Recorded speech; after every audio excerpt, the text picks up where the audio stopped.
and forgive us our trespasses, as we forgive those that trespass against us. The theme of forgiveness is, of course, central to the New Testament.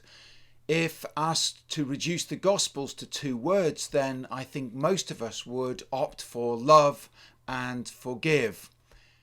And in this section of the Lord's Prayer, Jesus bids us, his followers, to seek forgiveness from God for the mistakes that we have made, and similarly to forgive others for the wrongs they may have done to us. In various translations you will read, "Forgive us our trespasses," or "Forgive us our sins," or "debts," or "wrongdoings." But whichever way is chosen to translate these words, the message is the same. We are to ask for forgiveness for the wrongs we have done, and to forgive those who have trespassed against us, who have upset, hurt, or injured us. Forgiveness is a very powerful sentiment. You may remember the story of the Northern Irishman Gordon Wilson, who lost his daughter Marie in the Remembrance Day bombing in Enniskillen in 1987. Gordon and Marie, who was a nurse, were attending the remembrance service and parade when a bomb planted by the IRA was detonated. Gordon was injured, and tragically Marie was killed. What makes this event stand apart from the many other atrocities carried out by both sides during the period of the Troubles in Northern Ireland was the way Gordon Wilson responded to this terrorist act. In a television interview with the BBC just hours after the bombing, Wilson described his final conversation with his dying daughter as they both lay buried in rubble. His words, "I bear no ill will, I bear no grudge," were reported worldwide, becoming among the most remembered quotations from the Troubles.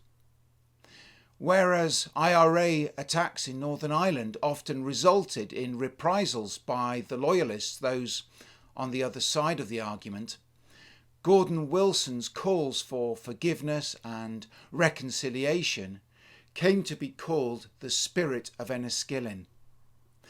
Gordon Wilson went on to become an influential peace campaigner, holding meetings with the representatives of the IRA, seeking to understand the reasons behind the bombing at Enniskillen, and he also held talks with loyalist paramilitary groups on the other side in efforts to persuade them to give up their weapons and to abandon violence.